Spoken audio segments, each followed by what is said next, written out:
You are now watching the full recording of Christ-Like Christian Church Sunday Worship Service.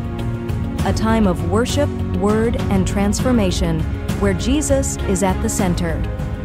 Let's go deeper in His presence, grow in His truth, and walk in His purpose together.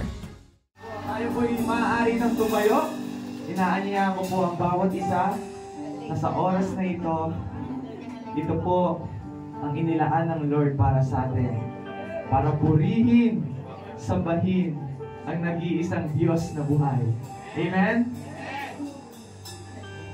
Sino po dito yung may patotoo na binago ng Lord ang buhay niya? Amen? Lahat po tayo na po kayang patotoo na binago ng Diyos ang buhay ng bawat isa. Dahil sa pag-ibig ng Lord, na po, dahil ibinigay ng Lord yung kanyang pagmamahal, nung inaalay niya ang kanyang buhay para sa atin. Hindi niya lang basta sinabi na mahal ka niya, kundi ginawa niya yon para sa iyo. Ginawa ng Lord na iligtas ka, ginawa ng Lord na i-transform yung buhay mo dahil mahal ka niya. At bago po tayo makinig ng mensahe ng Panginoon, ating pong ilapit sa Lord yung ating mga sarili. Ating pong papurihan ng Lord sa ating buhay. Papurihan po natin ang Lord ng ating buong puso, buong isip, buong kaluluwa. Huwag po natin intindihin kung sino man po yung katabi natin, dahil nandito tayo para sa Panginoon. I-focus po natin ang ating puso sa isang Diyos na nagbigay ng pag-ibig sa atin. Nagbigay ng pag-ibig at buhay na walang hanggan.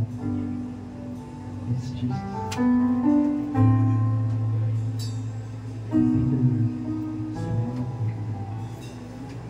Salamat o Diyos sa iyong pag-ibig.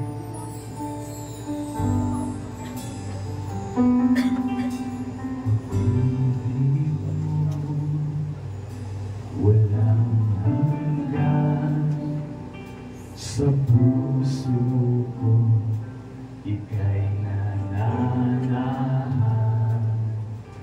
Katapatan mo'y walang kapatay, kabutihan mo sa ganang tunay. Ilapit natin sa Lord. Puso'y lumalawi sa pagsamba, aking Diyos, ako'y nabago ng biyayang kaglan ng pag-ibig mo, O Jesus. Galak ko'y lubos, buhay mo'y inalay upang sa'yo'y mabuhay. Pagsamba ng puso ko'y alay,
Diyos, ako'y nabago.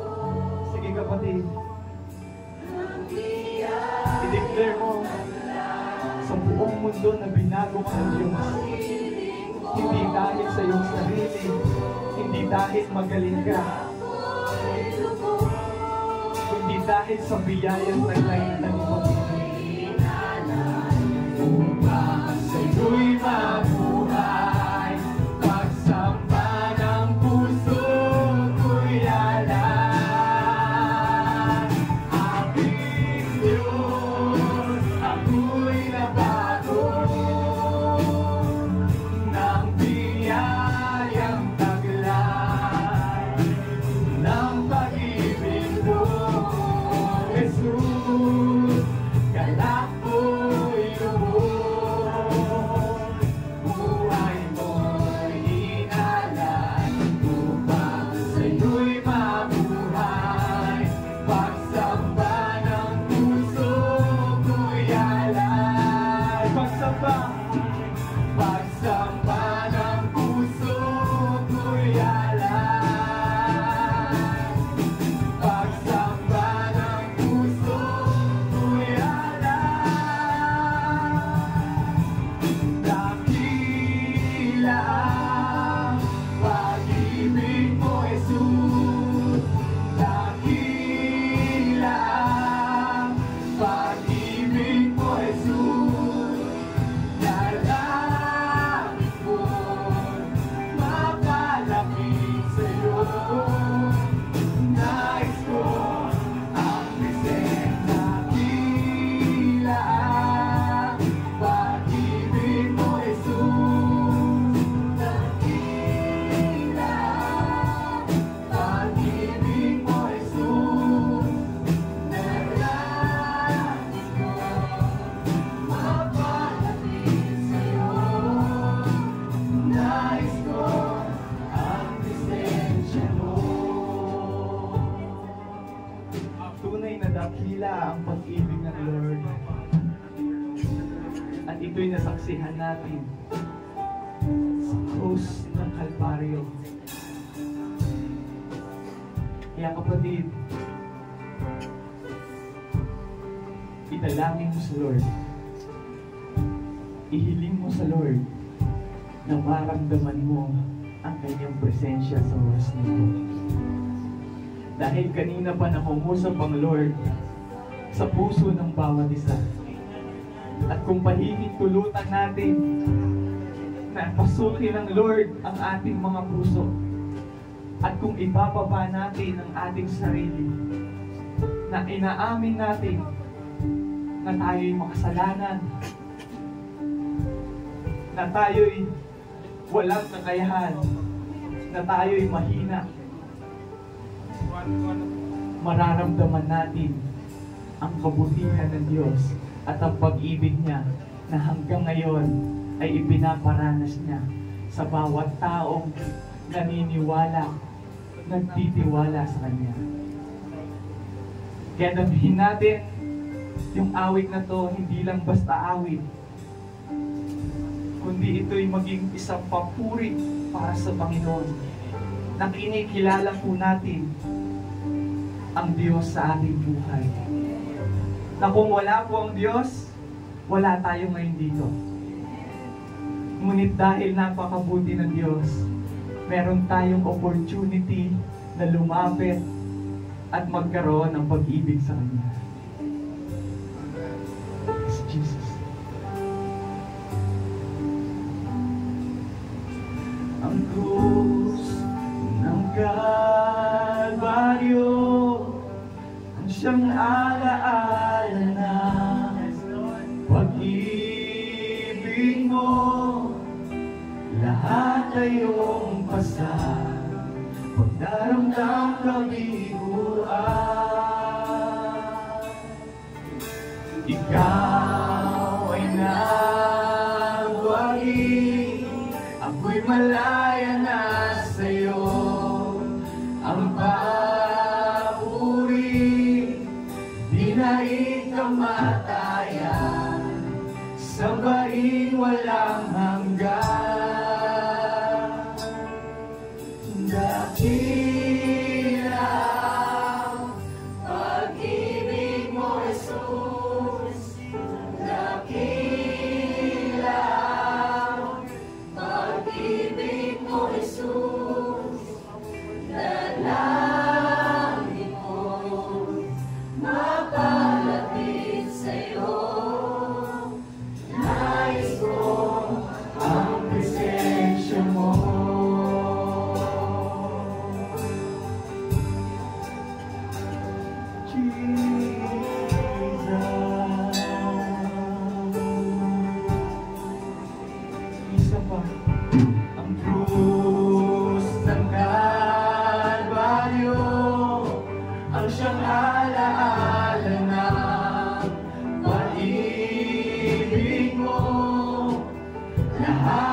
dalangin namin, Panginoon, ay mas mamalapit ko sa iyo, Diyos.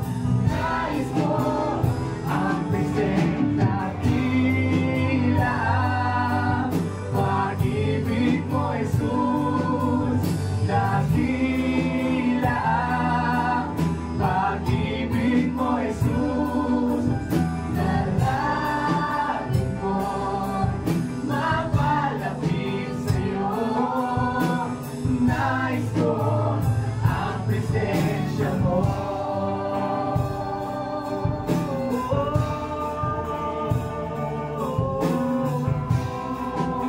Purihin mo ang Lord, pasalamatan mo siya dahil sa buhay na walang hanggan ay binigay na sa iyo, dahil sa pag-ibig na dakila na ipinadala mo sa iyo simula pa nung una hanggang ngayon at magpakailanman.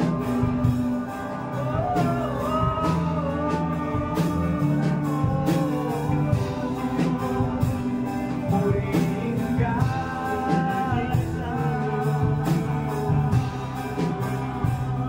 purihin ka.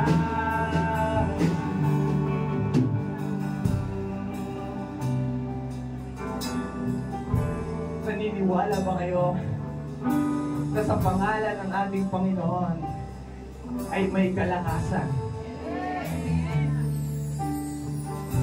Kaya i-declare natin na Jesus is our strength, na kaya natin nagagawa ang mga bagay na to, kaya natin na pagdaraanan yung lahat ng problema, lahat ng pasanin dahil sa lakas na bigay ng ating Panginoong Jesus. Kaya tumawag ka sa Kanya sa oras na ito, sa lahat ng nahihirapan, nabibigatan sa Kanyang pasanin. Sabi ng Lord, lumapit ka sa Kanya, tumawag ka sa Kanyang pangalan, at bibigyan Kanya ng kapahingahan at kapayapaan. May lakas ang ngalan mo, may lakas ang ngalan mo, may lakas ang ngalan mo, O Kristo. May lakas ang ngalan mo, may lakas ang ngalan mo, may lakas ang ngalan mo, O Kristo. May lakas, may lakas ang ngalan mo, may lakas ang ngalan mo, may lakas ang ngalan mo, O Kristo. Isa pa, may lakas ang ngalan mo, may lakas ang ngalan mo, may lakas ang ngalan mo, O Kristo. Dakila ang pag-ibig mo, Jesus. Dakila ang pag-ibig mo, Jesus. Nalangin mo, mapalapit sa iyo. Nais ko sa huling pagkakataon, dakila ang pag-ibig mo, Jesus. Dakila ang pag-ibig mo, Jesus. You are worthy to be praised, O God. Nalangin mo, mapalapit sa iyo. Nais ko ang presensya mo.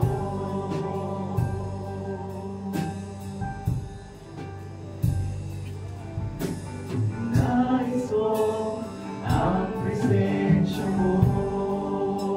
Yes, Jesus.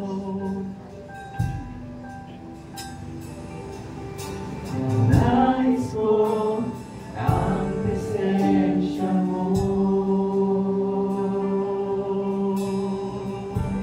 We are longing to your presence, O Lord. Lahat ng iyong anak, Panginoon, na naririto, O Diyos, ay humihiling sa iyong harapan ng may pagpapakumbaba, nagpapalinis ng aming puso at isipan, at inaasam, Panginoon, na maranasan, O Diyos, ang iyong kapangyarihan. Maghimala ka, O Diyos, sa buhay ng bawat isa na narito. Magpagaling ka, Panginoon. Mag-provide ka, O Lord. Ikaw, Panginoon, ang Diyos na aming pinagtitiwalaan noon, ngayon, at magpakailanman. Salamat sa dakilang pag-ibig ng Diyos. Salamat sa walang hanggang pagmamahal na kahit kami, Panginoon, ay nagkakasala, na kahit kami, Panginoon, ay nagiging makulit, patuloy na ang pagmamahal mo ay aming nararanasan. Salamat po, Diyos. Salamat, Panginoon. Sa iyo ang mataas na papuri, pagsamba sa tanging pangalan ng ating Panginoon Jesus. Amen and amen. Hallelujah! Hallelujah! Amen! Naniniwala po ba kayo na ang Panginoong Jesus ay nandirito? Amen! Kaya po tayo ay sasayaw sa galak na may tuwa na inilulundag ang ating mga paa at ang ating mga kamay ay pinapalakpak para sa Lord. Amen! Handa po ba kayo na umamit at sumayaw para sa Panginoon?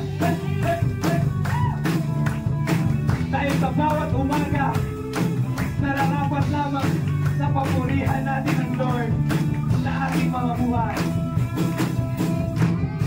Bawat umaga kay ganda, simula magpuri sa Kanya, itaas ang kamay at tumawid na. Sa bawat araw na dumaraan, Panginoon, ikaw ang dahilan sa lahat ng ligaya at bawat tingin. Mula sa labi ko nagpupuri, mula sa labi ko nagpupuri. Jesus, sa buhay ko, ikaw ang nagbigay ng kulay, wala sa iyong may papantay. Jesus, sa buhay ko, Jesus, sa buhay ko, ikaw kumilos at kumabay, wala sa iyong may papantay. Amen! Ang Panginoong Jesus lamang po ang nagbigay ng buhay para sa atin, nagbigay ng kulay. Amen! Sa bawat umaga kay ganda, simulang magpuri sa Kanya, itaas ang kamay at umawit na. Sa bawat araw na dumaraan, Panginoon, ikaw ang dahilan sa lahat ng ligaya at bawat ngiti. Magaling sa ating mga labi ang pagpupuri para sa Panginoon. At sabihin natin sa Lord na Jesus, ikaw ang nagbago ng aking buhay. Jesus, sa buhay ko, ikaw ang nagbigay ng kulay, wala sa iyong may papantay. Jesus, sa buhay ko, Jesus, sa buhay ko, ikaw kumilos at tumabay, wala sa iyong may papantay. Amen! Walang makakapantay sa ginawa ng Lord. Amen! Amen! Amen!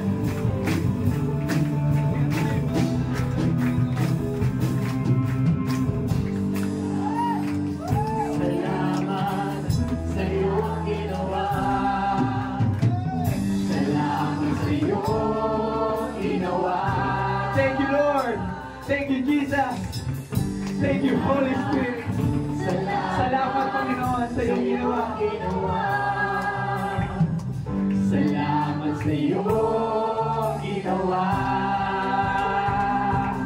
Salamat. Salamat. Salamat sa iyong ginawa.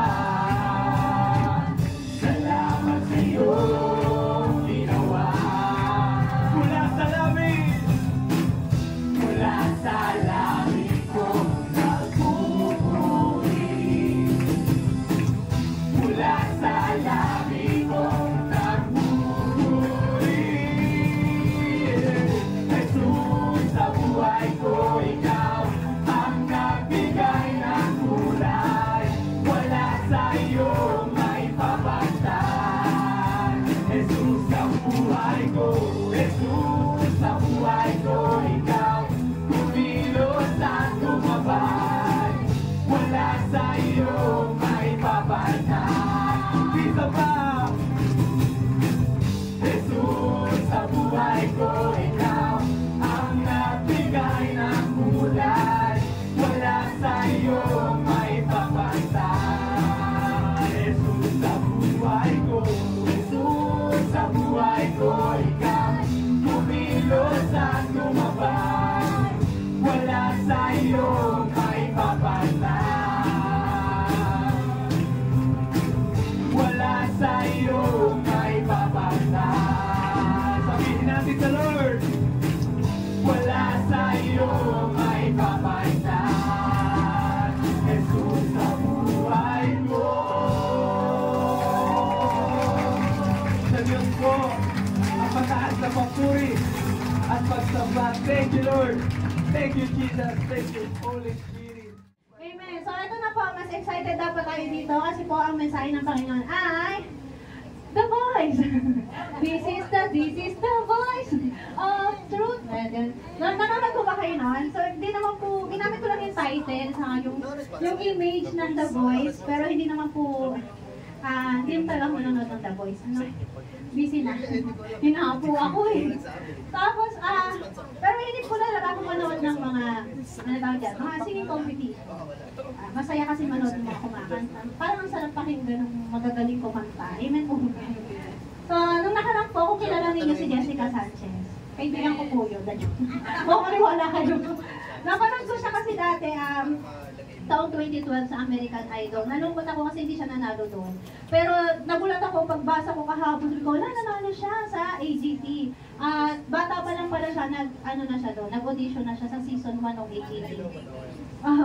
Tapos ngayon, buntis siya, 9 months pregnant siya, nanalo siya sa AGT season 20. Imagine, season 1, nag-audition siya, pero season 20 siya naging champion kung kailan may baby siya. Saka 9 months na, so malapit na siyang mahanap. So congrats po sa kanya na nagawa na din, na pagtagumpayan niya din yun. So tayo din naman, kung meron siyang mga failures, tayo rin may mga failures. Kung meron siyang wins, tayo din, may wins tayo. Amen po ba? Amen. So hintayin lang po natin talaga yung kalooban mo. At itong mensahe po ng Diyos sa atin sa oras na ito, ay hindi naman po about sa American Idol, hindi about sa X Factor, hindi rin about sa The Voice, at hindi rin about sa AGT. Ano po? This is about the voice of truth. May kanta po itong The Voice na ito The Voice of Truth. As in, Voice of Truth po yung title. At kanta po yan ng Casting Crowds na na-release noong taong 2003. 14 years old lang ako noon. At di man nakapaghalata ang mahilig ako sa music na, di ba? Sa music. Noong time po na yon, hindi pa ganun ka-available yung internet sa masa. Meron sa mga computer shop, pero bilang pa lang yung computer shop that time. At yung mga cellphone that time, Nokia, Samsung, Motorola, mga tikipad. Mga pangkaskas ng yelo. Mga cellphone po nung time na yun. Merong magaganda na Nokia, syempre mamahalin na. Yun, so hindi pa afford. At wala pa talaga kami cellphone nung mga panahon na yun. Kasi mga Motorola, may ganun pa yun. Samsung may, yung antena, ang ganun no? Hinihila yung antena. Ganun po. At syempre, para makapakinig kami ng mga songs nung panahon na yon, manghihirap po kami ng mga CD. May CD na nun, o di kaya cassette tape. Yun ang madalas. Cassette tape kasi wala naman kaming CD player. Kasi mahal ang CD player. At yun, so magpapaburn ng CD, o di kaya magre-record sa cassette tape gamit ang cassette player kapag gustong magkaroon ng copy. So, ang tawag doon ay pirata. Pero dahil wala naman tayong kakayanan, kailangan natin gawin yun. Kasi that time po, nagtatampo rin kami. So si mama talaga madalas copy ng mga songs para magamit sa presentation para po kay Lord. So doon ko po napakinggan tong isang kanta na to sa isang cassette tape na nirecord nila mama. Nagustuhan ko siya kasi nakarelate ako doon sa message nung song. Then, sinaulo ko yung song, sinulat ko yung lyrics, tsaga-tsaga lang, kasi wala nang internet, hindi makapag-search. So, ang gamit lang po ay radyo, magpe-play, stop, rewind, play, stop, rewind. Ganun lang po. Then, sulat-sulat. Tsaka talaga, power of hearing ang ginamit para lamang sa ulo yung para may sulat. Talagang tsaka ako po magsulat ng mga lyrics ng kanta nun. At hindi ko siya masisearch kung tama ba yung lyrics ko. Basta, yun yung narinig ko, susulat ko yun.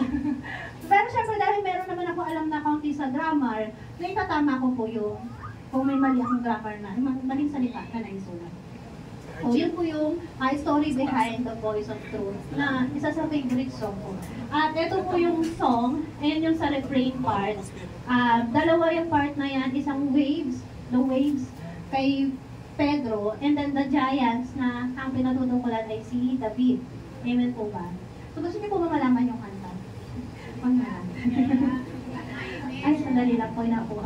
Sabi niyan, but the giants calling out my name and they laugh at me, reminding me of all the times I've tried before and failed. The giant keeps on telling me time and time again, oh, you'll never win, you'll never win. Sa chorus. But the voice of truth tells me a different story. The voice of truth says do not be afraid. The voice of truth says this is for my glory. Out of all the voices calling out to me, I will choose to listen and believe the voice of truth. Yun po yung song at yun po yung mensahe ng kanta. Na marami kang boses, marami kang tinig na maririnig. Pero yung tinig na katotohanan, sasabihin sa'yo ka matakot. Yung tinig na katotohanan yung nangyayari sa'yo is for my glory, for the glory of God. Amen po ba? Pag napagtagumpayan mo, syempre, praise be to God. So, ang kalulahatian ay sa Diyos. And the voice of truth, lagi mo dapat pipiliin na pakinggan. Amen po ba? At isa po sa dahilan kung bakit nagustuhan ko talaga itong awit na to, kasi nung 14 years old po ako, second year high school ako nung time na yun, ay, na-depress po ako. Na-depress ako ng 14 years old. Yun yung time na nakatira po kami sa church po. Na-caretaker po sila mama ko 1 year, at yun yung taon na yun. Second year, caretaker sila mama sa church, at nakikita na kami doon sa church. At yung church nung time po na yun, napakaraming bad spirits. Kasi talagang magugulat ka na lang, may dadaan sa tabi mo, pero wala naman, yung ganun po. May sisit-sit sa'yo, pero paglingon mo, wala naman, hahanapin mo pa, yung mga ganun. Yung akala mo may dumating, pag sinip mo, wala. Ang dami. Tapos may times na naririnig ni Kuya sa library sit-set, pero ang naririnig ni Kuya sa library ay iyak, pero si Papa ang naririnig ay sit-set. So, ang ginawa ni Papa, sinusundan niya yung tinig kung saan nanggagaling sit-set. Hanggang sa nakarating siya sa pinto ng library, si Kuya, iyak yung naririnig. Tama, Kuya, iyak yun. Baliktad ako, sit-set yung naririnig mo, si Papa, iyak. O basta ganun po, iyak yung isa sit-set. Pagdating doon sa pinto, nagkagulatan sila kasi parang sila nagbukas na pinto. Maloko po yung masamang espiritu na yun talaga, nanggugulo lang talaga siya. At yun po yung time na bakit ako na-depress kasi second year high school na po ako noon. Eh syempre, yung mga kaklase ko nung first year high school, expected ko na kaklase ko pa rin ng second year high school. Which is, yes, ilan nga lang. At yung ilan na yun, na naging ka-close ko pa nung first year high school, bigla, hindi ako pinansin ng second year high school. As in talagang parang wala akong kaibigan that time. Wala akong makausap that time. Kaya, sobrang, alam niyo yun, yung parang, ang boring naman. Pero ang nakakagulat lang po talaga, every time na math, science, English, tapos pag may exam, bigla may mamumulbit eh. Kilala ka bigla, kakalungkot naman. Pag exam lang kilala, pero pagka klase, wala kang makausap as in. Tapos pag vacant, walang makausap. Kaya sobrang boring ng second year high school ko. Kaya mas pinili ko po yung, yung movie na lang. Hindi ako nag-aral talaga ng maayos ng time na yun. At, yun nga, although hindi naman po talaga kasi ako matalino. Sabi ko, magpapakambol eh. Nakakapasa, 80 plus. 80, 75, tuwa na ako nung walang review. Pero pag may review, nakaka-80, 90, ganyan. Pag nag-review. Pero kasi mas gusto ko yung walang review para walang stress. May sisip ko sa utak ko ayaw nga, di ba? Pipilitin ko pa ayaw nga matandaan di, ano lang, chill na lang, kung ano yung natanda mo, yun na, sagot mo. Huwag yung lagay, mga estudyante yan. May gano'n na. Hindi, parang wala silang kukopyahin. Hindi ako nag-review, di ba? Wala silang kukopyahin. Kahit anong kulbit nila, ito lang yung alam ko. Hindi ko ano yung alam ko, yun yung kopyahin nila. At least, hindi parang hindi sayang yung effort ko. Magre-review ako, tapos makikitapang sila. Damo din. Pero yung tanin talaga, pakiramdam mo nag-iisa lang talaga ako sa mundo. Sobrang busy rin sila mama at papa lang sa church. Tapos, yun nga, dumagdag yung mga bad spirits sa paligid. So, nakadagdag siya sa depression. At yung kwarto po kasi namin noon, sobrang liit lang. Mas maliit pa po dito. Siguro parang isang CR lang. May double deck lang sa loob. Yun lang. Tapos, wala kang TV, basta ventilador, ilaw at higaan lang. So, boring yung life namin. Radyo, na maliit. Pero syempre, ano naman makikigaw sa radyo? Mga drama, di ba? Ayun sa loob mag-depress. So, kaya ang madalas nun play ng worship song. Yun. Pero, yun nga, nakatulong sa akin tong song na to. Pero hindi kasi ganun kadali magpaglabanan yung depression, lalo na kung wala kang makausap. Tama mo ba? So, nung napakinggan ko po yung song na to, parang nagkaroon nila ng hope yung life ko. Kasi parang may liwanag din na, ayun nga, mayroong tinig na yun yung dapat pakinggan natin. At si Lord yun. Amen po ba? So, parang, talaga po, ang hirap labanan kasi ang daming demonyo na bubulong sa'yo. Sasabihin sa'yo, gawin mo to, gawin mo. Tapos, yung kwarto po na tinutulugan namin, balcony. Yung pwede nga tumalan, pag gusto mo na mawala sa mundo. Pero hindi ko naman po ginawa yun, nakakatakot kasi parang baka second floor lang naman yun, pero baka pag ginawa ako yun, imbis na mawala ako sa mundo, baka habang buhay akong paralyzed, di ba po? Edi, lamang pinahirapan sarili ko. So, salamat kay Lord dahil kinontrol niya po talaga ako. Pero yun yung mga nasa utak ko nung time na yun. Paano pag tumalon ako dito, mga ganyan. Paano pag naglambitin ako dito. Yan. Pero this song reminds me na totoong merong tinig na dapat nating pakinggan. The voice of truth tells us differently from the voice of lies. Amen? The voice of truth. Katotohanan na dapat alam mo. Katotohanan na dapat pinaniniwalaan mo. Katotohanan na dapat ay pinamumuhayan mo.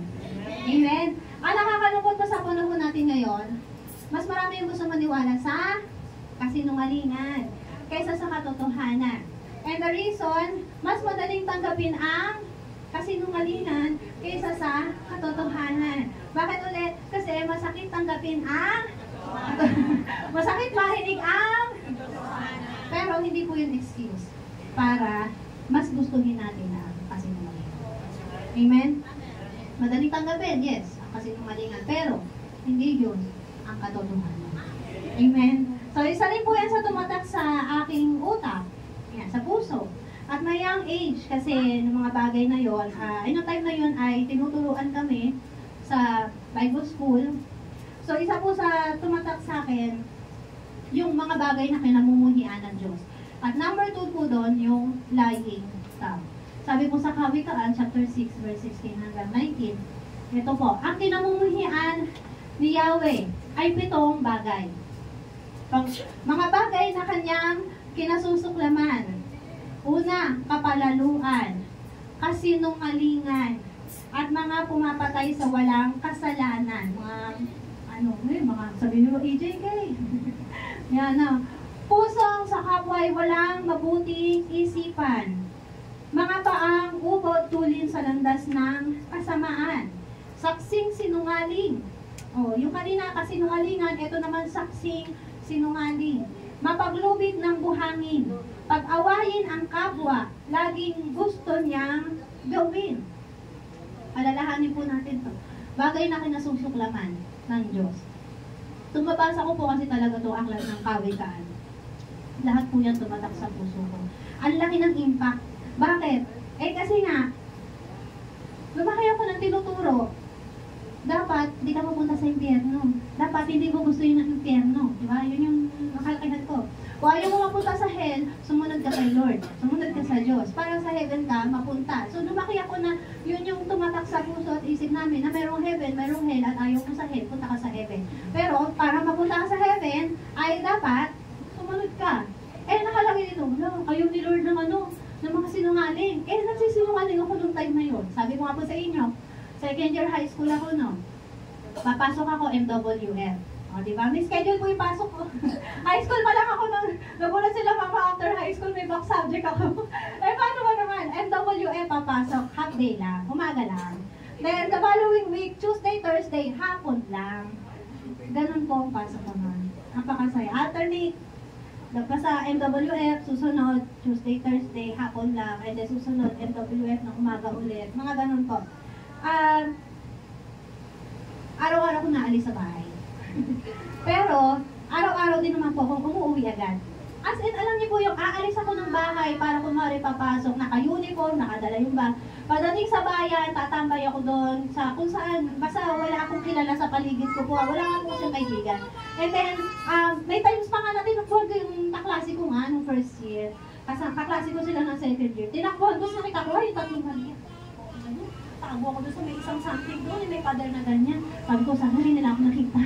Eh, syempre, makikita nila kasi pares kayo naka-uniform, pares yung uniform niya. Syempre, magtatakin, bakit kaya yung tumakbo doon? Yung gano'n, ano. Pero wala na akong pakiramdam, basta ayoko. Ayoko pumasok, gano'n po. Tapos, ang gagawin ko na, uuwi na ulit ako.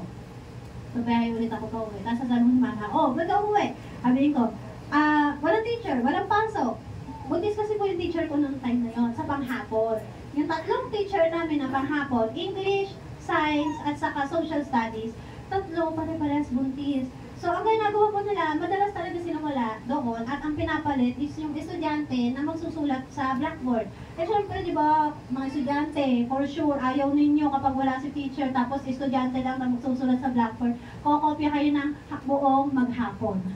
Imagine nyo, nasakit sa daliri na kopya ng kopya na kung ano yung sinusulat sa blackboard.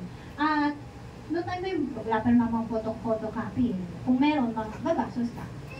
So, yun po yun. At dahil, syempre, ayaw kong magstay sa room na ganun lang naman yung gagawin. Tapos wala naman akong kausap. Sila ang saya-saya. Tapos ako lonely, di ba? Tumuwi na lang po ako. Nagsaya ako sa bahay. Kung hindi matutulog, magmumuni-muni, makikinig ng kanta. Yung mga ganun po. Pero, so, huwag niya akong gagayahin mga estudyante, ha? Baka mamaya sabihin niyo, walang klase, okay, pero iba lang pala. Ayaw ko lang palang pumasok. Ay, ayun yung yun yung experience ko nung ako ay second year high school. Pero after naman po kasi nung magka-back subject ako, ulitin ko po, tatlo po yung back subject ko dapat. Naging dalawa na lang kasi yung English at Science ay major subject, pero yung Social Studies nahatak ng grade ko sa pang-umaga. Imagine doon, gano'n na lang ang pasok ko, FWF pang-umaga. 3 days in every 2 weeks. Tapos nahatak pa ng grade ko nung pang-umaga yung grade ko sa Social Studies. So, yun po yung nangyari sa akin. At salamat sa Panginoon kasi dalawa lang yung back subject ko. Pero may nangyari pa after nun, so saka na lang yun. Pero pinagpapasalamat ko talaga kay Lord na back subject ko yung dalawang yun. Tapos, pagdating ng third year, hindi ko siya pinasukan. Hindi ko po pinasumpo. Natapos ko po yung third year. Nalungkot po yung teacher ko sa English at Science ng third year. Kasi sabi nila, taas ang grade mo sa amin, tapos may back subject ka pala, ba't hindi mo pinasukan? Wala, di ako nasagot.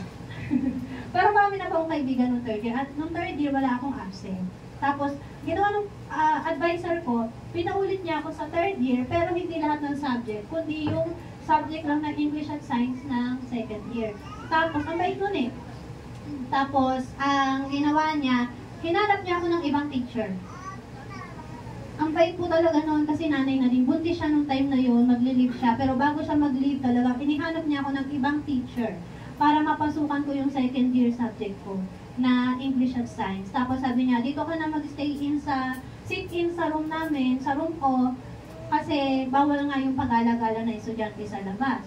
Imagine po yun, buong taon ng third year, dalawang subject papasukan ko, diba? Tapay lang ako dun sa classroom. At napakabait ko naman po, marami namang kaibigan ng third year, dalawang third year hanggang fourth year, ang dami ko ng kaibigan. Second year lang po talaga wala. At kasi isang taon lang naman po kami dun sa sa church. maaring isa sa talaga sa reason, yung mga bad spirits na nasa paligid. Kaya, naging ganun yung aking, damdamin, ganyan, depressed. Pero after nun talagang ang dami ko pong kaibigan ng third year at fourth year. Talagang dinoble. Dalawang beses po ako sa third year. At yun nga po yung history ng aking pagiging maloko sa estudyante nung high school. At sabi ko nga, sinungaling ako, syempre sabihin ko, mawalang pasok, ganito, ganyan. At syempre, para paniwalaan ka, kailangan magaling ka din umarte. Tama ba? No, kasama mo dyan ang pagpapanggap. So, dahil lamang sa kasalanan, dahil lamang sa kasinungalingan, magpapatong-patong ang ating kasalanan. Amen po ba? Kaya mas lalo po talaga ako na-depress noong time na yun. At lagi po natin tatandaan, ayaw na ayaw ng Diyos ang nagsisinungaling. At nung malaman ko nga po yan, sabi ko, paano yan, di na ako mapupunta ng langit. Kasi nagsisinungaling ako, di ba? Pero isa po ako sa living testimony na kaya po pala nating pagtagumpayan ang mga kasalanan natin o yung lumang pamumuhay. Dati akong nagsisinungaling, gaya nga po nung sabi ko sa inyo. Talagang high school days ko, nagsisinungaling ako kala mama at papa. Sasabihin ko sa kanila, papasok, ganyan, pero pagdating ng school, uuwi, sabihin ko may sakit ako, ganyan. Tapos pag uwi sa bahay, sabihin ko lang, masama pakiramdam ko, pinauwi ako ng teacher, mga ganyan. So, grabe po yung pagsisinungaling ko nung time na yon. At, syempre, nakonsensya ako. Kasi yun yung isa sa pinagpapasalamat ko, nakilala namin si Lord at murang edad. Sa murang edad. Kaya, meron na ang konsensya. Meron ang conviction pala. Conviction, kasi konsensya, andyan na pala yan, kahit hindi pa natin kilala si Lord. Amen po ba? Pero yung conviction talaga sabihin mo, kung sinungaling, o sinungaling ka na naman, yung mga ganon. Syempre, ang hirap noon, kasi sabihin ko, parang nilalabanan ko yung sarili ko, ganyan. Naaway ko na yung sarili ko minsan. At dumating ako talaga sa point na hindi ko nakilala yung sarili ko, kasi nga, napapanggap, nagsisinungaling. So, mahirap po. Kaya, number one, dahil nung mabasa kong kinamumuhian ng Diyos ang kasinungalingan, kinamuhian ko din po ang pagsisinungaling. At syempre, hindi po ganun kabilis na mawawala yung pagsisinungaling, unti-unti. So, ang nangyari po, every time na magsasabi ako ng kasinungalingan, pagagalitan ko yung sarili ko. May times na sinasampal ko yung sarili ko sa isip ko. Sabi ko, kasinungaling ka na naman. Tapos hindi. Ganyan. Hanggang sa nasanay ko na yung sarili ko po na hindi nagsisinungaling. Kasi parang, ang sabi nga po sa atin, kung psychologically speaking, you can train your brain. You can train. At yun nga po, kailangan lang natin talagang turuan ang ating mga sarili. At kung wala talaga si Lord, ay hindi mo kaya. Pero kung kasama mo si Lord, kaya mong isuko yung lumang buhay mo, lumang pagkatao mo, yung mga kasalanan, mga pagsisinungaling. Kaya po natin isuko yon kung kasama natin si Kristo. Amen po ba?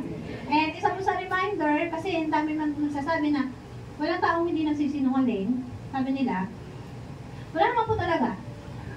Pero kung kasama mo talaga si Kristo, kaya mo. Kaya mo po. At may mga times sa darating ka sa sitwasyon na hindi mo pwedeng sabihin yung totoo. Pag ganun po, huwag ka magsalita. Kaysa magsinungaling ka, huwag ka na lang magsalita. Amen po? Iba po yung hindi sinabi yung totoo sa nagsabi ng kasinungalingan.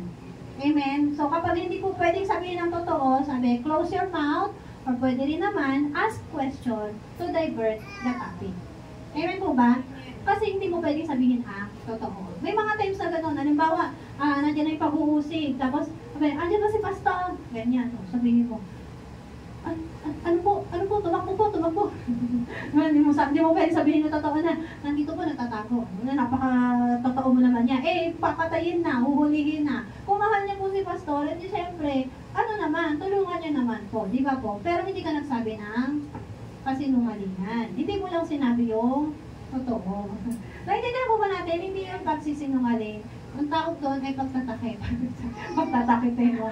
Pero pagtulong pa rin naman po. Amen po. At alam ng Diyos kung kailan tama ang iyong ginagawa at kung kailan hindi. For sure yan, i-convict kayo ng Panginoon. Amen po.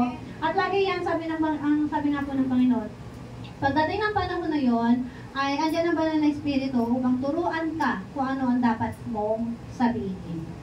Nasa Biblia po yun. Amen po? So, sana po maunawaan po natin. Again, it's better to keep quiet, silent, than tell a lie. Amen. Now, going back to the message, the voice of truth. Katotohanan at hindi kasinungalingan. Ang tanong, kilala niyo po ba ang tinig ng katotohanan? Sa gitna ng kaguluhan at puro kasinungalingan, marirecognize po ba natin ang tinig ng katotohanan? Ang sabi po sa Juan, "My sheep listen to my voice. I know them, and they follow me." Amen? My sheep.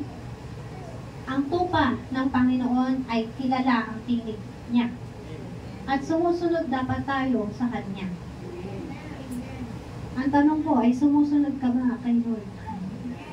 Amen. Sabi po ni Jesus, ayan, "My sheep listen to my voice." Ang tanong, ulit, kaninong tinig ang pinakikinggan mo? Kay Kristo ba? O baka akala mo lang kay Kristo? So ngayon, ang tanong ulit, paano natin malalaman ang tinig ng Diyos mula sa maingay na kasinungalingan na dulot ng mga demonyo? So the question is, how do we know the voice of truth? Sabi nga po ni Jesus sa John chapter 40, diba? "I am the way, the truth, and the life." So Jesus is the way, Jesus is the truth, and Jesus is the life. Nandito po tayo sa truth. How do we know the voice of truth? Jesus. Amen? Tinig po ba talaga ng Diyos ang naririnig mo? O baka sariling tinig mo lang pala? O baka naman tinig ng demonyo? Kasi nga po kaya natin sinasabing maingay na mundo. Kasi talagang marami kang tinig na maririnig. Amen? At madalas gagamitin ng demonyo yung mga kapwa natin Kristiyano, o di kaya pamilya natin. Pero dapat kilala mo kung tinig na ba ng Diyos yung naririnig mo o baka naman pala ay hindi. Amen? Alam po kasi natin, di ba? Magaling manlinlang ang mga demonyo. Kaya nga po manlinlang. Kaya nga po marami nalilinlang. Magaling kasi sila manlinlang. Marami talaga ang nalilinlang. Kasi magaling magpanggap ang mga kampo ni Satanas. Amen? So, ngayon po ang tanong, kailan natin kailangan ang tinig ng Diyos? Ang sagot, syempre, sa lahat ng panahon. Lalo na po sa panahon na kailangan mong magdesisyon. Ngayon, ikaw ay Kristiyano na. Sino po Kristiyano na? Sino po nananampalataya ng Jesus? Sa bawat panahon, sa bawat pagkakataon na kailangan mong magdesisyon, ask God.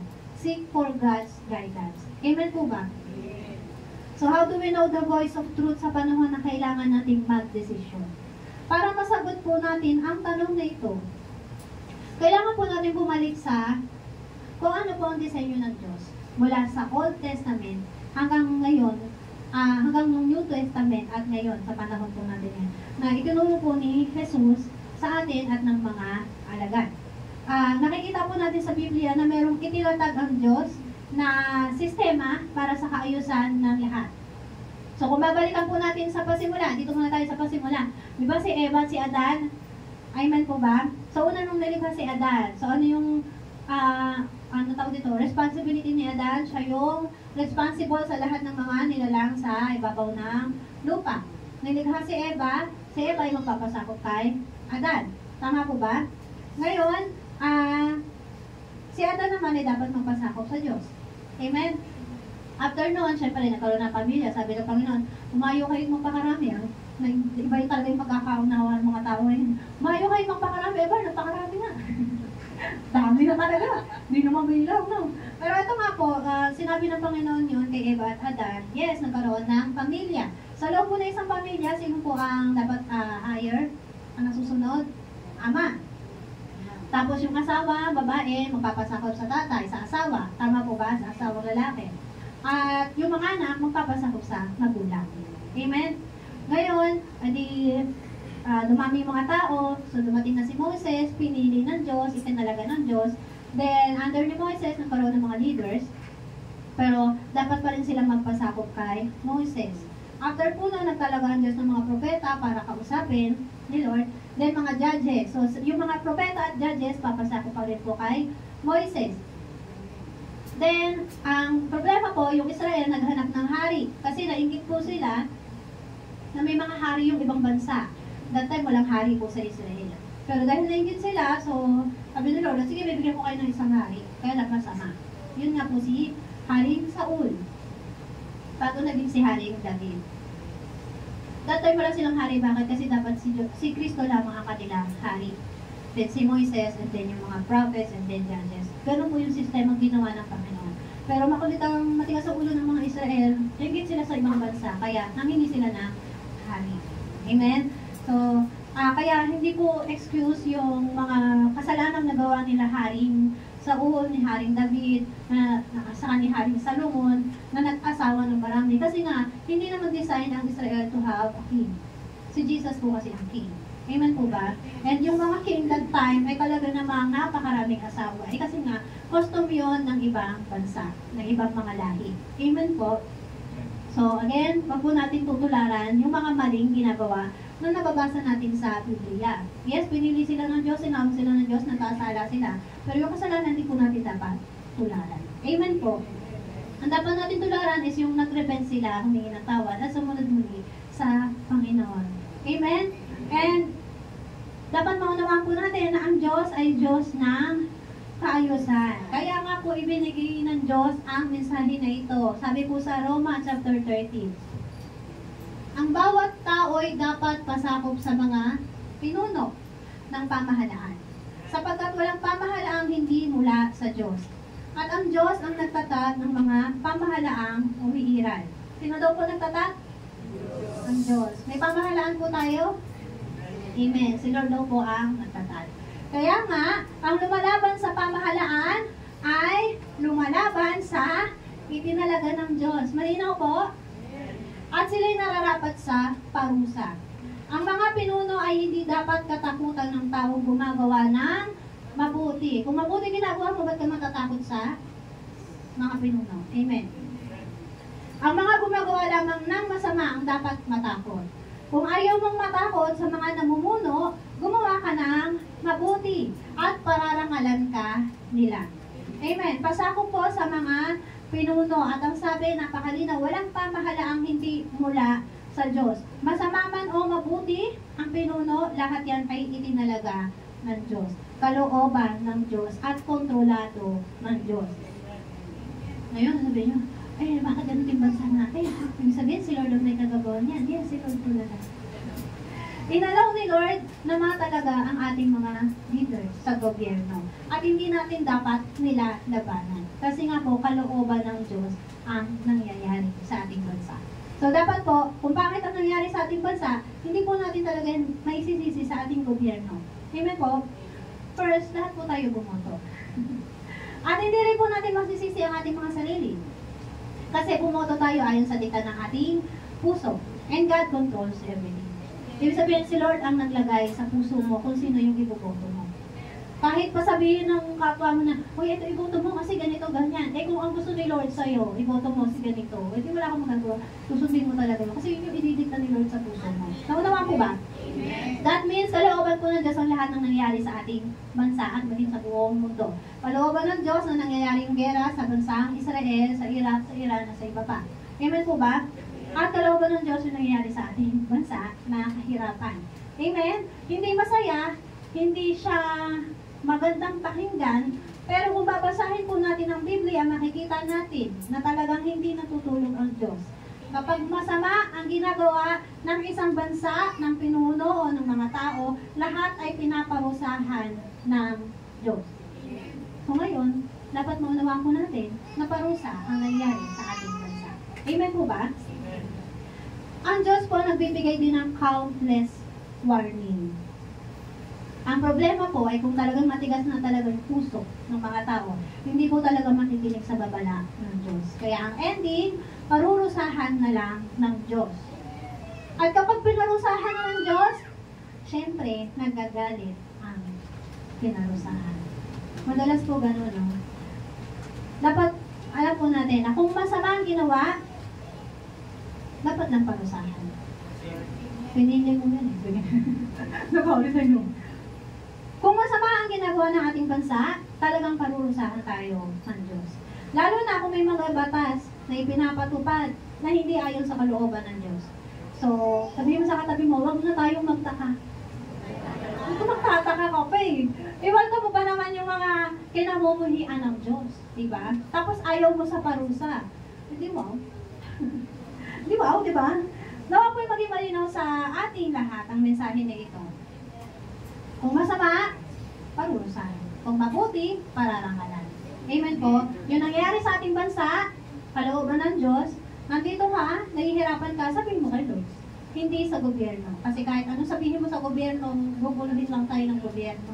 Hindi mo ba napapansin, pinapaikot-ikot nila tayo. Ikot-ikot lang. Hindi naman talagang matumbok yung yung talagang kasalanan, talagang pinagmulan. Kasi parang bahala sila dyan. Parang gusto lang nila, ayan, ito chess yan parang chess. Ito muna, pawn. Diba? Saka pa yung pinakahari. Yung hari hindi nila makita kung nasaan, tatago na pala. So sabi pa po ng Panginoon, sila yung mga lingkod ng Diyos para sa ikabubuti mo. Ngunit, kung gumagawa ka ng masama, dapat kang matakot dahil sila ay may kapangyarihang magparusa. Sila yung mga lingkod ng Diyos na nagpaparusa sa mga gumagawa ng masama. Pero ngayon, kung pinarurusahan nila ay wala namang kasalanan, inosente, sabi ng Panginoon kanina sa Proverbs, kinamumuhian ng Diyos yung mga pumapatay ng inosente. Amen po ba? Malinaw po? So, parurusahan din po sila ng Diyos. Kaya nga, dapat kayong pasakop sa kanila. Hindi lamang upang hindi kayo maparusahan, kundi alang-alang na rin sa inyong budhi. Iyan din ang dahilan kung bakit kayo nagbabayad ng buwis. Ang dami ng ayaw magbayad ng buwis. Bayan. Kahit ako, yoko na Sorry, ganun yun. At ang mga pinuno ng pamahalaan ay mga lingkod ng Diyos. At ito ang kanilang tungkulin. So nakakatakot man, pero kailangan ko magbayad ng buwis. Ibigay ninyo sa bawat isa ang nararapat sa Kanya. Magbayad kayo sa mga dapat bayaran at magbigay kayo ng buwis sa dapat buwisan. Amen po. Igalang ninyo ang dapat igalang at parangalan ninyo ang dapat parangalan. So kahit gaano kapangit yung nangyayari sa ating bansa, kailangan pa rin magbayad ng buwis. At actually dito ramdam ng mga, yung tawag doon, low income earner. Kasi nga, di ba may bracket, na kapag 250,000 a year, walang tax. Salamat kay Pangulong Duterte. Sabay ganun Kasi si Pangulong Duterte yung nagpatupad na pagka 250,000 a year ang annual income mo, wala kang tax. Pero kapag lumagpas sa 250,000, may tax na. At syempre, malaki yun. At nakakalungkot man, pero yes, ang laki ng tax. So, ang nakakaramdam nun, yung lumalagpas sa 250,000 a year ang income, at parang yun nga, dami nagreklamo, so napupunta yung aming tax. No, ganyan. At hindi natin mahanap ang katotohanan sa kanilang mga sinasabi. Amen? Malinaw po na sinasabi ng Panginoon, sila ay lingkod ng Diyos. Para sa ikabubuti mo. Baka may sabihin nyo, ano ikabubuti ko dito? Yung gulo-gulo naman ang bansa. Ikabubuti ko bahang-baha. Ayun ba ikabubuti ko? Yan po ay lahat bahagi ng ating paglago. Amen po ba? Kung matututo tayong magtiis, magtiyaga, then merong nilaga. Sabi nga po, di ba? Kasi yung totoo naman po, naranasan namin na manirahan sa lugar na binabaha. Hanggang sa, dati kasi saglit lang baha. Pagkadating ng isang linggo, wala na agad yun. Pero ngayon, hanggang buwan, taon, nandun pa rin yung tubig, baha, lagpas tao pa nga. Doon po sa lugar namin sa De La Paz.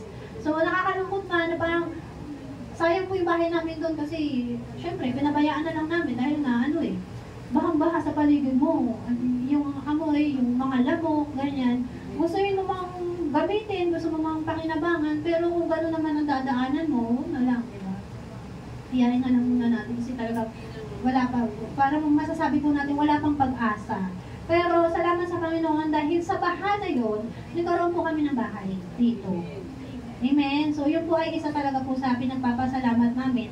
Ngayon, dapat maunawaan po natin na lahat yun ay kalooban ng Panginoon. Amen? Ang kailangan lang po natin, tumawag tayo sa Kanya, manampalataya tayo sa Kanya, magtiwala tayo sa Kanya. Nakakalisin niya tayo doon sa kahirapan. Ngayon, kung nahihirapan tayo sa bansang to, paano kung alisin ka ni Lord dito sa bansang to? Nalika niya sa langit, hindi, sa ibang bansa. Di ba nalagad sa langit, ipagpasalamat po natin. Amen po ba? Kung hindi naghihirap ang bansang Pilipinas, hindi ako aalis ng bansa. O, di ba? Yung mga ganun, no? Kung pagpunta mo pala ng ibang bansa, gumanda Eh di, salamat sa Panginoon na naghihirap yung Pilipinas. Kasalanan pa rin po talaga ng Pilipinas. Even po ba, parusa lamang po itong nangyayari sa atin. Malinaw po, sila yung lingkod ng Diyos, dapat igalang. Igalang ang dapat igalang, parangalan ang dapat parangalan. At ngayon nga po, dahil nakita natin na meron niyang itinalaga ang Diyos, kailangan din po maunawaan natin na kasama dyan po ang church. Sa pamilya, may organization structure, sa government, sa school, sa lahat. So, sa church din po, meron. At kapag sa church, syempre, number one model talaga po dyan, yung system na in-establish ni Jesus. At syempre ni Lord. Unahin po natin yung system na in-establish ni Lord sa Old Testament. Sa pamamagitan ni Moises. Dito makikita po natin yan. So, makikita po natin dito, yung ang ganda at ang linaw ng structure ni Lord sa organization ng church. Ayan po yung tinatawag na theocratic government sa Old Testament. Simple lang. Tama? Malinaw? Malinaw po. Ang Diyos, siya yung pinaka-highest. Si Moises, yung kanyang pinili, itinalaga, the chosen one, the anointed one, the appointed one. Yan. And then under him, yung mga judges at yung priests. Yung mga judges, sila yung tatanungin ng mga tao, ano yung gagawin ko? Nagkasala sa akin yung kapwa ko, ganito, ganyan, ganyan. Yung mga ganon. Lahat ng conflicts, judges yung magsosolve, magbibigay ng mga kasagutan sa kanilang mga katanungan. And then yun nga, may mga priests, yun yung pinamumunuan ni Aaron sa templo. And then the children of Israel. Malinaw po, yan po yung government na itinalaga ng Diyos. Ngayon, tingnan naman po natin sa New Testament. Meron pong church government na itinalaga din ng Diyos. Si Jesus as the highest one. Amen? Siya yung ating highest one. Siya yung ating pinaka-ulo, pinaka-itaas. Under him ay yung pastor. Either called, chosen, anointed, or appointed. Amen po? At under po ng pastor yung mga elders or deacons, board members at assistant pastors. And then, under po nila ay ang congregation. Pero dapat po maunawaan po natin na ang congregation ay hindi lang dapat mag-submit sa mga elders, deacons, board members at assistant pastors. Kailangan din po na mag-submit sa pastor at lalo na kay Lord Jesus. Kasi paano kung ang pastor, ang itinuturo ay hindi pala patungkol kay Kristo, na dapat pala ang sambahin mo ay yung pastor at hindi na si Kristo. So, magsasubmit ka pa? Sabi ni Pedro sa Biblia, kung ang inuutos ng gobyerno o ng pamahalaan ay wag sumamba sa Diyos, eh di sino susundin nila? Sabi ni Pedro yun. Ang susundin nila ay yung nagsasabi na sambahin mo ang Diyos. Sa Diyos sila susunod. So, amen? Doon lang natin pwedeng i-bypass ang leadership kasi nga yung pastor, ang gusto niya sambahin ay siya. Amen? Pero dito po, may nakita po ba kayong ganon? Wala na. Wala po. Wala, oy, baka meron na. Magsabi po kayo kung meron ditong itinataas ay ang kanyang sarili. Amen? So ngayon, dapat po maunawaan natin na katulad ng Old Testament, yes, we can talk to God directly. But it doesn't mean na pakikinggan ka ng Diyos without consulting your leader or pastor. At hindi rin nahayaan ng Diyos na magmukhang walang alam ang iyong leader o pastor sa ipinapagawa sa iyo ng Diyos, lalo na if it concerns the church. Naunawaan po ba natin? So dapat makita po natin, eto po, CLCC government, baka kanina church government. CLCC, pamahalaan po ng CLCC. Siyempre si Jesus po is our head. Si Pastor Amado as our senior pastor. Si Pastor Raymond as our head pastor. Under them, the elders. Yan po yung mga leaders at assistant pastors, pastor. Board leaders at assistant pastors. Yun. So ngayon po kasi dapat ay ibang elders bukod sa ating mga leaders at pastors. Sila mama at papa. Amen po ba? And then congregation po. So, mga nanay, kanino po kayo dapat lumapit kapag may kailangan po kayong spiritual guide or advice? Sa leader nyo po. Sino po leader ng kababaihan? Leader po ng kababaihan. Si Pastora po. Si Ate Bina po, President. Opo. So, meron po kayong President at Vice President. Pwede kayong lumapit sa kanila. And ngayon, si Vice President at President ang lalapit kay Pastora. At kung kinakailangan na kasama kayo sa pagkausap kay pastora, then sama po kayo kay pastora. Bakit natin kailangang idaan kay President at kay Vice President? Para naman hindi po sila magmukhang walang alam. Amen po ba? Not unless sila yung concern nyo. Sila pala yung concern nyo. Diretso nyo na kay pastora. Naunawaan po ba natin? Sa mga tatay naman po, doon din po tayo sa head ng mga tatay. At syempre, si pastor pa rin po yung lalapitan ninyo. Amen po. Si Pastor Amado po. Wag po muna si Pastor Mumon. Sabi po niya, hindi pa po niya kaya. Kasi po, masyado po siyang bata para sa inyo. Pero gusto naman po niya kayong makabandi. Amen po ba? Naman po ba natin? Pero syempre, kung pagdating sa experience, sa edad, ay nandun po talaga, magiging Timothy po talaga ang ating Pastor Raymond. Naunawaan po ba natin? Ngayon po, meron din tayong leadership. At yan nga po yung under ni Pastor Raymond. So, meron din group leader 1, din group leader number 2, at may mga members sila. Naunawaan po. At yung mga leaders po na yan ay dapat mag-submit kay Pastor Raymond. Amen. At kung may desisyon si D-group leader about their D-group o about sa pagiging leader niya, need po niya mag-consult kay head pastor. I'm talking about the leaders po. Meron po kasi mga itinalaga si pastor nung nakaraan ng mga pastor na dapat hindi lang sila po basta assistant pastor, kundi pastor na dapat magpapastor na sa ibang lugar. So, sila po ay direct din kay pastor. Another graph po yun. Naunawaan po ba natin? Kapag ikaw ay tinalaga ng pastor, magiging head ka na sa church na iyong kaalagaan. Amen po ba? So, another graph po yun. Dito po sa church na meron tayo sa CRCC, si Pastor Raymond po ang head. Amen? Amen. So, dito lang po tayo sa leaders dito sa ating church. So, isa po sa nakakalungkot po kasi, sa mga Kristiyano po ngayon, when it comes to decision making, di ba sabi nga po natin kanina, kailangan ng tinig ng Diyos. So, tuwing gagawa tayo ng decision, lalo na tayo ay mga Kristiyano na. Amen. When it comes to decision making, lalo na kapag leaders na o matagal ng Kristiyano, they don't seek guidance sa pastor nila or upper leader nila. Kasi yung sinasabi nila, they ask God, nakausap na nila si Lord, humingi na sila ng permiso kay Lord, o nagpaalam naman sila kay Lord. But don't get me wrong po ito pong tinutukoy natin kasi hindi naman po lahat ng kailangan niyong gawin na desisyon sa buhay, kailangan niyo itanong sa leader o pastor. You will know kapag kailangan mo ng gabay ng spiritual leader mo. Kapag mayroong bigat sa damdamin mo at hindi mo alam kung ano ang gagawin mo at may tinig na nasasabi sa'yo na lumapit ka sa leader o sa pastor, yun po yung isang time na kailangan mo po talagang lumapit sa leader mo at sa pastor mo para humingi ng guidance. Pero yung mga desisyon po na katulad ng isang leader na gustong tumigil sa ministry, gustong umalis ng church, ng isang member, tapos ipagpipray mo kay Lord pero hindi mo ipapaalam sa leader o sa pastor yung desisyon mo, hindi po yun kalooban ng Diyos. Amen po ba? Wala po talagang problema kung kakausapin po natin ang Diyos. Hello, bakit 9:30 na? 9:30 na? Hello, sige po, magmamadali na ako. Saglit lang naman po ito eh. Wala po talagang problema kung kakausapin po natin ang Diyos. Kasi yun naman po talaga yung dapat natin gawin.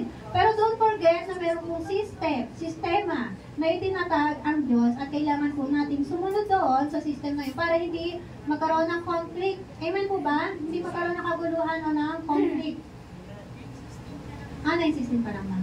9:30 tapos tayo. So, nakasagay na oras sa'yo. Sige nga, tingnan nga natin. So, ito po yung system na ginagawa po natin lahat. Nagpe-pray tayo kay Lord.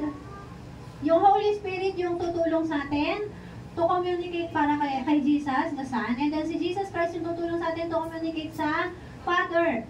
Sometimes, sabi ko nga, hindi naman kailangan ng yung mabibigat na desisyon, hindi na kailangan ng confirmation from your leader. So, diretso na sa'yo yung confirmation. Pero etong tinutukoy natin sa graph na to is yung kapag kailangan mo, mabigat yung desisyon na gagawin mo, aalis ka ng church, o di kaya may gagawin ka para sa church, ask your leader or pastor for confirmation. Amen? Again, hindi lahat ng desisyon sa buhay kailangan itanong kay leader o pastor. Pero kung tungkol sa paglilingkod mo kay Lord o makaka-apekto sa church, obligado ka na mag-seek ng guidance. Amen? Ayan po yung dapat natin gawin. After you pray, kung about sa church, about sa service mo, ministry mo, lapit ka agad kay leader. Amen?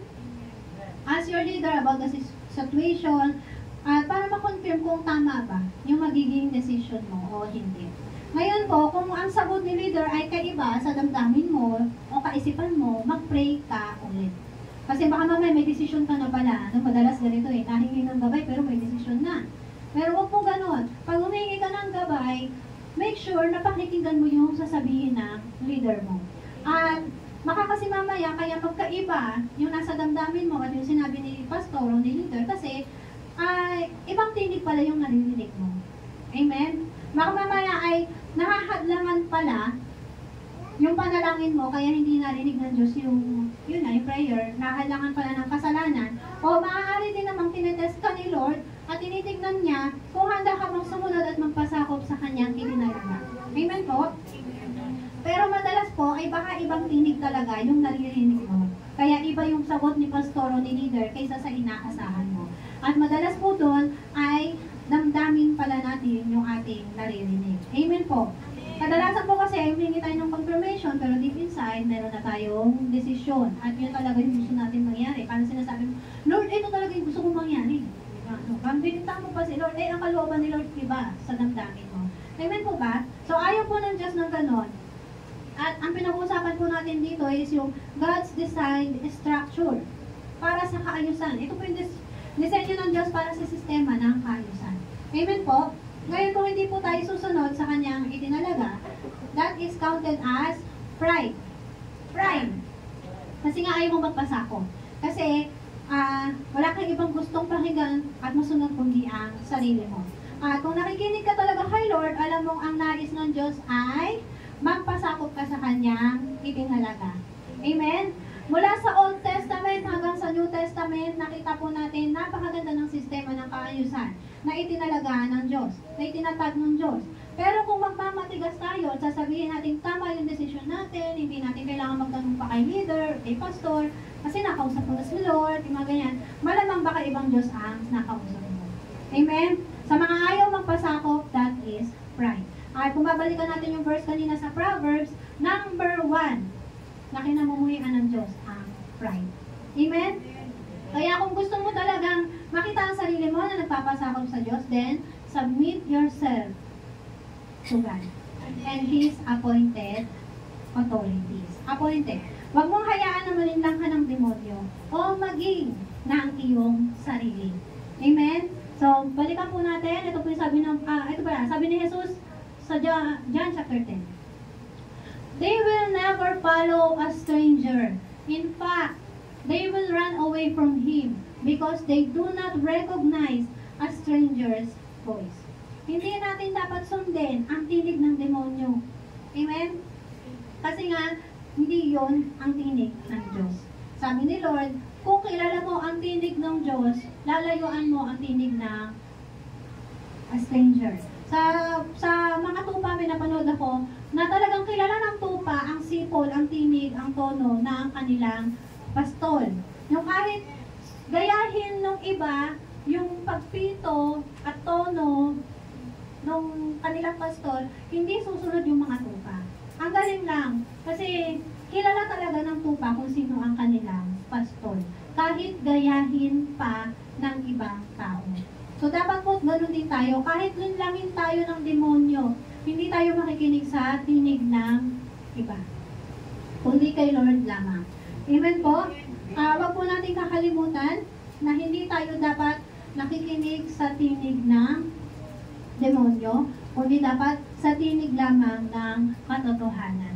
So warning po, kapag emosyon ang laging pinapairal, mabibigay ka sa tinig ng Diyos. Madalas po kasi emosyon yung umiiral sa atin. Amen? So mabibigay po talaga tayo sa tinig ng Diyos. Pero, ito po isa sa tip. Evaluate yourself and your decision. Kapag ang decision mo ay makakapaglayo sa iyo sa Diyos, hindi kalooban ng Diyos ang decision mo. Amen? Another tip, kapag ang kailangan mong gawin ay maglalapit sa iyo sa Diyos at sa kanyang mga itinalaga, kalooban iyan ng Diyos. Malinaw po? So, simple lamang naman po yung Gusto sabihin na Panginoon sa inyo, para makilala mo ang tinig ng Diyos, hindi ka niyan ilalayo sa Kanya. Ilalapit ka niyan sa Kanya at sa Kanyang mga itinalaga. Amen? So sabi po, my sheep listen to my voice, I know them, and they follow me. Make sure you follow Jesus. Kasi kapag sinunod mo ang Panginoong Jesus, susundin mo kung ano yung sinabi niya, na magpasakop sa kanyang mga itinalaga. At pag nagpasakop ka sa kanyang mga itinalaga, susundin mo kung ano yung nasabihin ng mga itinalaga. Amen po ba? Kung tayo magpapalit lang, napakarami po niyan. Madalas po kasi ang tingin ng mga tao sa mga itinalaga ay tao lang. Tao naman talaga sila. Pero don't forget na yung mga taong yun ay itinalaga ng Diyos. Amen po? Submit yourself to God. Listen to His voice. Listen to the voice of truth. At sundin mo kanyang kalooban. And for sure, yung mga pastor at leader na meron po kayo dito, hindi nyo sasabihin na huwag mong sambahin ang Diyos. Kasi nandito tayo para sambahin. So kung meron man po, sabihin nyo na agad sa amin, sipain na natin. Pero for sure yan, hindi kanya sasabihan na huwag kang sumamba sa Diyos. Or lumayo ka, umalis ka ng church. No? So pag may nambuli sa inyo at ginawa yun, sabihin nyo po sa amin, sipain natin. Tulungan natin sa prayer. Lumuhod tayo, tuhuran natin. Di ba? Tuhuran. Lumuhod sa pananalangin sa Panginoon. Amen? So, listen to the voice of truth. At ngayon po, tayong lahat ay manalangin. Ilapit po natin sa Panginoon ang ating puso. At huwag po natin kakalimutan ang mensahe na ito ng Diyos na merong tinig na siyang dapat nating pinakikinggan. Yung tinig na yon ang dapat na pinaniniwalaan po natin ang tinig ng katotohanan. Amen po. Sige po, tayong lahat ay manalangin.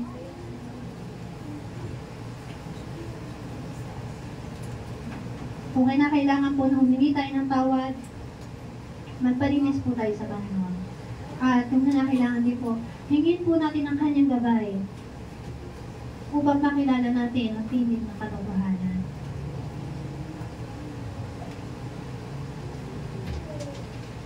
Sige kapatid, manalangin ka po sa oras na ito. Ilapit mo sa Panginoon ang iyong puso at iyong isip. Hayaan mo siyang kumila sa iyo sa oras na ito. Hayaan mo siyang mag-usap sa iyo. Nasa ganun, makilala mo kanyang tinig. At pag narinig mo kanyang tinig, tandaan mo at umuhaan mo ko. Nasa ganun na hindi ka na makalayo. Hindi ka na lumayo ulit sa kanya.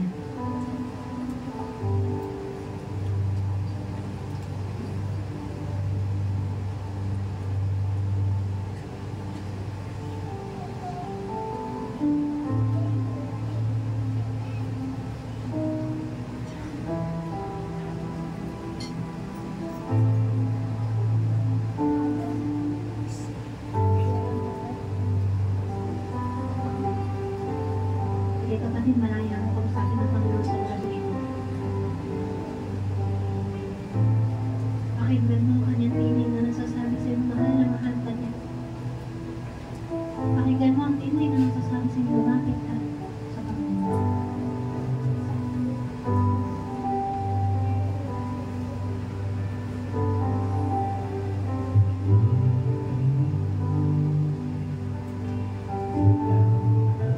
Damhin mo ang pag-ibig ng Panginoon sa oras na ito. Damhin mo ang yakap niya sa iyo.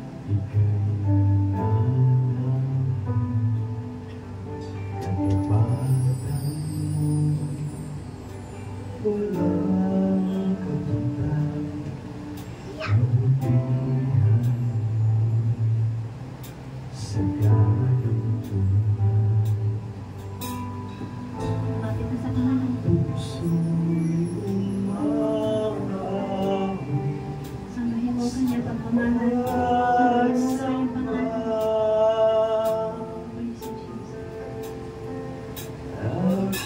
Diyos, ako'y nabago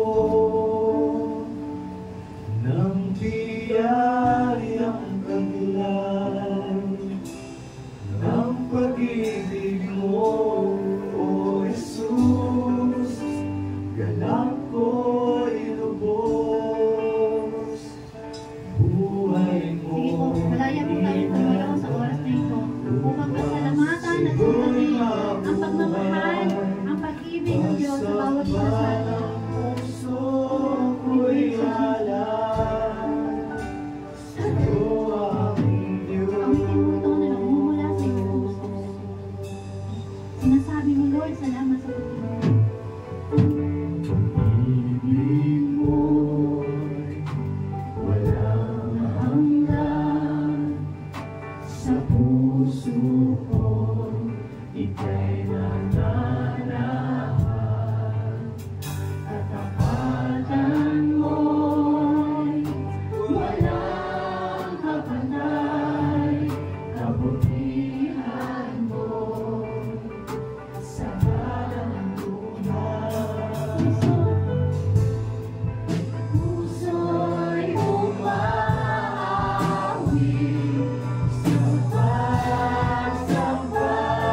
Pagdating ng araw mo, Diyos, kami ay makakasama sa iyong paghahari. Kami ay makakasama sa pagliligtas mo, Panginoon. Oh Lord, wala po kami ibang nais kundi ang makasama ka, Panginoon Jesus, sa iyong kaharian. Kaya nawa, Panginoon, hayaan mo na makilala ka ng bawat isa sa amin. Hayaan mo, Panginoon, na makilala ka at tanggapin ka at mahalin ka ng bawat isa sa amin sa lugar nito. We thank you, Lord. We thank you, Jesus. Pagdating din po ng panahon, kami po ay makilala mo, Lord Diyos, at i-welcome sa iyong kaharian. Salamat, Panginoon, sa pag-ibig mo, salamat sa pagliligtas mo, sa kabutihan mo, sa pagpapatawa at sa pangunawa. We thank you, Lord Jesus. At sa inyo po namin patuloy tinitiwala ang buhay ng bawat isa sa amin. Ikaw ang patuloy na bumabayo, Diyos, ang sumama, ang mangusap, at tinig mo lamang nawa ang patuloy namin pakinggan. We thank you, Lord Jesus. We praise you, Holy Spirit.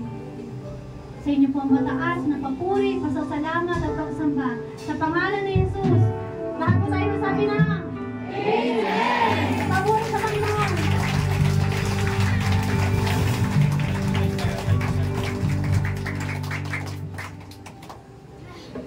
Hello, good morning! Sige po, tayo po'y makakaupo sa oras na ito.